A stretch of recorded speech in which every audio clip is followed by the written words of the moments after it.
प्रत्याशी से जाके पूछ लीजिएगा कि सम्राट चौधरी के बयान से आप ताल्लुक रखते हैं कि नहीं, तो वो लोग खुद बोलेंगे कि नहीं ये उनका पर्सनल ओपिनियन है, या फिर ये वो ऑन कैमरा जवाब देने से मुकर जाएंगे। लालू यादव बस पैसे के बारे में सोचते हैं, इसलिए अभी तक जिस बेटी को उतारे नहीं थे उस बेटी को उतारना चाहते हैं। हर जगह से लालू यादव, आपके लालू यादव को जिसको आप बहुत मानते हैं, उनको बस पैसा से मतलब। ये जानते हैं कि अनर्गल बोलने वाले व्यक्ति हैं, तो चलो उनकी तो आदत है, वो अपना संस्कार दिखा रहे हैं। ऐसा बोल कैसे दिया बस ये मन में। हाँ, बोल कैसे दिया और मीडिया का यूज कर रहे हैं ये सब बोलने के लिए, तो वो अपना संस्कार दिखा रहे हैं। इससे ज़्यादा मैं क्या बोलूँ अब उन पे। हम इसके एवज में कोई अभद्र टिप्पणी कर दे तो वो खराब लगेगा।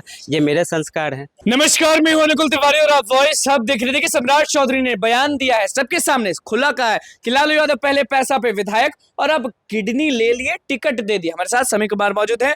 लालू यादव के दीवाने ठहरे आप, तेजस्वी यादव के दीवाने ठहरे आप। अब ये बताइए कि जब आपके कानों में गया, जबकि सम्राट चौधरी ने ऐसा शब्द कहा है, ऐसा बयान दिया, तो सबसे पहले आप क्या सोचे? पहले तो ये सोच रहे थे कि उन्होंने बोला किसके बारे में। ठीक है, एक पिता पुत्री के रिश्ते पर ये बात बोलकर वो क्या संदेश देना चाहते हैं पूरे बिहार को या पूरे देश को। ठीक है, उनको तो सोचना नहीं है, वो तो चुनाव लड़ते नहीं है। अंतिम बार जो जीते थे तो राष्ट्रीय जनता दल के ही टिकट से जीते थे। अच्छा, हाँ, याद है आपको? हाँ, 2010 के आसपास 14-15 साल हो गए। तो अंतिम बार तो वो राजद के ही टिकट पे जीते थे। उनको उसके बाद चुनाव लड़ा नहीं, तो उनको तो कुछ मतलब बोल दिया। बोलने के बाद अब उनके प्रत्याशी जब जाएंगे चुनाव के मैदान में और वोटर उनसे जब पूछेंगे ना, आए हो बता बस सम्राट चौधरी ऐसे काहे बोल लें, तो उनके ही प्रत्याशी ऑफ कैमरा सम्राट चौधरी के बयान से पल्ला झाड़ते हुए दिखेंगे आपको। ऐसा बिल्कुल। अगर आपको विश्वास ना हो तो कोई टिकट जब एनडीए फाइनल करे तो आप प्रत्याशी से जाके पूछ लीजिएगा कि सम्राट चौधरी के बयान से आप ताल्लुक रखते हैं कि नहीं, तो वो लोग खुद बोलेंगे कि नहीं ये उनका पर्सनल ओपिनियन है, या फिर ये वो ऑन कैमरा जवाब देने से मुकर जाएंगे। ऑन कैमरा जवाब देने से मुकर जाएंगे। ये भी कहा है उन्होंने कि लालू यादव बस पैसे के बारे में सोचते हैं, इसलिए अभी तक जिस बेटी को उतारे नहीं थे उस बेटी को उतारना चाहते हैं। हर जगह से लालू यादव, आपके लालू यादव को जिसको आप बहुत मानते हैं, उनको बस पैसा से मतलब। पहले पैसे पे आते हैं फिर बेटी पे आते हैं। हाँ ठीक है, पहले पैसे पे आते हैं। तो आपने अभी कुछ दिन पहले ही भी ये बात बोली थी, तो मैंने परिवारवाद पे आप बात कर रहे, तो मैंने ये बात बोला था कि परिवारवाद तो है, परिवारवाद की बात पे भी आ जाएंगे आप। बोलिएगा तो पहले हम आ जाते हैं पैसे पे। तो मैंने आपको बोला था कि मुन्नी रजक कौन है पता करे सम्राट चौधरी भी अब। ठीक है, राम वृक्ष सदा कौन है, कितने पैसे वाले लोग हैं ये लोग। तो विधानसभा में, विधानमंडल में बैठे दिखाने के लिए सम्राट चौधरी की तरफ से ये ऐसा है कि वो दिखाने के लिए कि गरीबों के मसीहा है इसलिए कर दी। वो दिखाते नहीं है, वो है गरीबों के मसीहा। चारा घोटाला भी तो किया है वो है। पहले गरीबों के मसीहा पे आ जाते हैं। घोटाले की भी बात आपने कही थी, तो मैंने बोला था कि वो जांच से कभी भागते हैं क्या? अभी भी जांच चल रही है, तो वो जांच में सहयोग कर रहे हैं ना। ये बताए ना, राज्यसभा के सांसद थे विजय माल्या, वो तो देश छोड़ के भाग गए जब उन पर तलवार लटकने लगी। तो आज तक इन लोगों से जवाब देते बनता है भाजपा वालों से। अभी निशाना साध रहे उस व्यक्ति पे जो जांच में सहयोग करता है।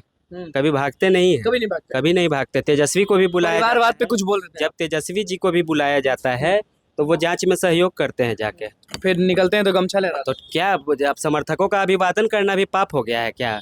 जब समर्थक उनके लिए सुबह से रात तक वहाँ इंतजार कर रहे हैं तो उनका अभिवादन करना क्या गुनाह है? ईडी ऑफिस के अंदर से परिवारवाद पे बोल रहे थे। परिवारवाद तो है ना, मानते हैं ना लालू यादव। चलिए हम पहले बोल देते हैं, लालू यादव पुत्र पुत्री सब आप जानते हैं। ठीक बात है, लेकिन सारे पुत्र पुत्री चुनावी मैदान में जाके जनता का विश्वास हासिल करते हैं। ठीक है, इस पे भी मैंने बोला था। अभी यहाँ पे भाजपा से 3 कैंडिडेट्स का नाम सामने आ रहा था, जिसमें एक शांत हो चुका है थोड़ा, रविशंकर प्रसाद, ऋतुराज सिन्हा, और एक नाम आ रहा था नितिन नवीन का। ये तीनों के तीनों परिवारवाद का एग्जाम्पल है। हम पटना साहिब सीट की बात कर रहे हैं सिर्फ। तीनों परिवारवाद के, तीनों बिल्कुल। नितिन नवीन जी नवीन किशोर सिन्हा के बच्चे, यहाँ से विधायक हैं।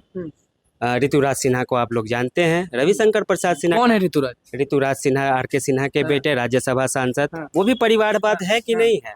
और रविशंकर प्रसाद ठाकुर प्रसाद जी के बेटे। लेकिन अगर चुनाव लड़के जनता किसी को चुन के भेजती है तो ये पूरा, अरे अपना सम्राट चौधरी बताए ना कि चुनाव क्यों नहीं लड़ते, वो किस परिवार से आते हैं? सम्राट चौधरी ये भी बताए ना कि शकुनी चौधरी के बेटे हैं, चुनाव नहीं लड़ना पड़ता है, हम डायरेक्ट सदन में जाते हैं। अच्छा, सक्षम होते हुए। अच्छा, बेटी वाला बयान जो आप सुने वो कितना सही कितना गलत? बिल्कुल गलत, 110% गलत। पिता पुत्री के रिलेशन पे ऐसा कमेंट तो पहले सम्राट चौधरी को करना नहीं चाहिए। अभी जब उनके कहा तो कि उनके प्रत्याशियों को जब जाके समझाना पड़ेगा और लोग पूछ बैठेंगे, ऐसा मत सोचिएगा कि लालू जी के लोग हों चाहे भाजपा के ही लोग हों, हाँ। वो पूछ बैठेंगे कि आपने जो बयान दिया उस पर हमको आपत्ति है, आप लोग कैसे समर्थन कर रहे हैं। प्रत्याशियों से ये पूछ बैठेंगे तो प्रत्याशी पल्ला झाड़। अभी भी कह रहे 40 का 40 बिल्कुल 40 का 40, पक्का है? बिल्कुल 40 धुआंधार होगा, एकदम होगा। गुस्सा आया कि सुने तो ना। बिल्कुल गुस्सा गुस्सा खैर गुस्सा भी आया, पर ये जानते हैं कि अनर्गल बोलने वाले व्यक्ति हैं, तो चलो उनकी तो आदत है, वो अपना संस्कार दिखा रहे हैं ऐसा बोल कैसे दिया बस ये मन में। हाँ, बोल कैसे दिए और मीडिया का यूज कर रहे हैं ये सब बोलने के लिए, तो वो अपना संस्कार दिखा रहे हैं। इससे ज़्यादा मैं क्या बोलूँ अब उन पे। हम इसके एवज में कोई अभद्र टिप्पणी कर दे तो वो खराब लगेगा, ये मेरे संस्कार हैं। चलिए देखिए, समी कुमार हमारे साथ मौजूद थे। लालू यादव के दीवाने हैं, तेजस्वी यादव के दीवाने हैं, हमेशा पक्ष में बात करते हैं। तो जैसे ही सम्राट चौधरी ने कहा कि किडनी के बदले दिए हैं टिकट, तो भैया नाराज हो गए, कहने लगे कि वो क्या है, गिनाने लगे सम्राट चौधरी के बारे में, नितिन नवीन के बारे में और बाकी लोग के बारे में। क्या कुछ कहना था समी कुमार का वो आपने सुन लिया। अब देखना होगा कि आगे कितना विवाद उठता है, क्योंकि अभी तो समी कुमार ने बोला है, आगे कितने लोग बोलेंगे, क्योंकि रिश्ते के बीच में आ चुके हैं पिता और पुत्री के। तो बस हमारे चैनल को सब्सक्राइब करें। धन्यवाद।